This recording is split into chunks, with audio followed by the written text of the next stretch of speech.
Happy Monday, everyone, and good afternoon. Welcome to 12 News Now. I'm Azariah Bryant. I hope that you all are having a great day so far, and I hope that you all had a great weekend as well, too. I know the weekend brought in some cold weather, especially today as well, too. I woke up this morning and I needed 2 jackets this morning, so definitely very cold this morning. It's going to be staying cool for the rest of the day. I'll be sure to check into our latest weather forecast here in a little bit. First, I do want to go ahead and get into some breaking news out of Henrico, where 7 people are hurt after an airport taxi crashed into a building.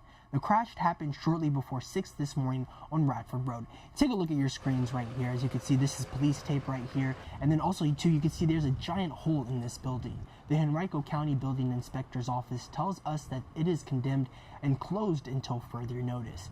This is the Family Counseling Center for Recovery, and it serves patients recovering from drug and alcohol abuse. Right now, there's no timeline for when this center may reopen, and like I mentioned earlier, this happened around 5:40 this morning. Police were called to the scene for a single vehicle crash. That's when they found that airport taxi crashed into the building. We're told 7 people were injured. 5 of them were transported to nearby hospitals, some with non-life-threatening injuries and some with serious injuries. The car that crashed into the building was carrying the driver and 2 other passengers. The other 4 victims were either inside or outside the building, and at this time the driver is being charged with reckless driving, but police say that alcohol doesn't appear to be a factor in the crash. Pinnacle Treatment Center says the company that owns this recovery center released a statement saying, in part, "We are working closely with the state and our internal teams to identify and implement additional options for treatment services while we assess what is needed to repair and reopen our Radford facility. Our primary focus is taking care of our patients and our staff." So we'll be sure to keep you all updated, and especially be sure to join us back here at First Look at 3. We'll have an update on this story. And police are looking for a teenage girl from Roanoke County who may now be in Richmond or Hopewell. Lindsay Carol Daly has been missing since September 30th, and when she was last seen, her hair was dyed black. Lindsay has a birthmark on her jawline and Tristan tattooed on her right forearm. If you have any information on her whereabouts, contact the Roanoke County Police Office immediately. And the death toll in Israel is rising quickly, and 9 Americans are among the dead. Some 130 people, including children, have been taken hostage after the shocking invasion of Israel by Hamas fighters. And now the U.S. is sending military planes and ships closer to Israel in a show of support. Alice Barr has our update. As the full scope of the deadliest attack on Israel in decades comes into focus. This is an attack that I don't think anyone saw coming.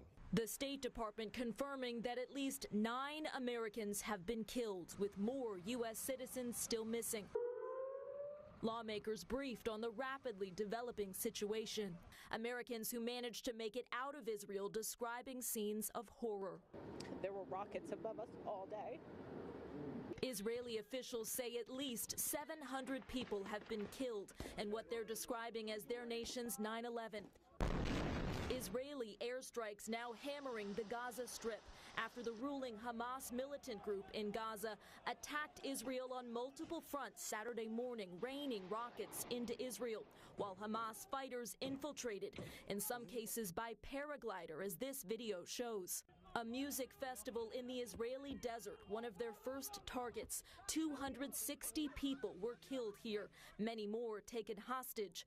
As the hostage crisis unfolds across the country, this Israeli father desperate to find his kidnapped wife and 2 young daughters. They are babies, and my wife, they are my only family.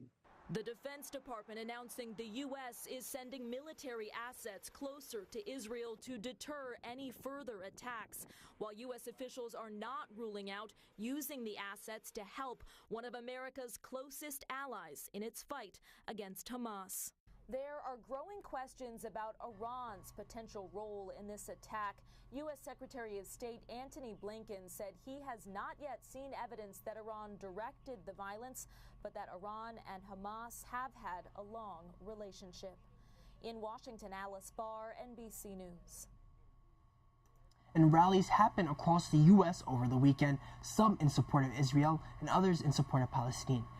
You can see a division, take a look at your screens. You can see the division at this protest in New York. Palestinian supporters are just yards away from another group supporting Israel. Similar scenes played out across the country. You want us to be quiet or you want us to be obsolete, but we can't do that. You saw the barbarism and lack of humanity that these people have had, which we've been screaming at the top of our lungs for years.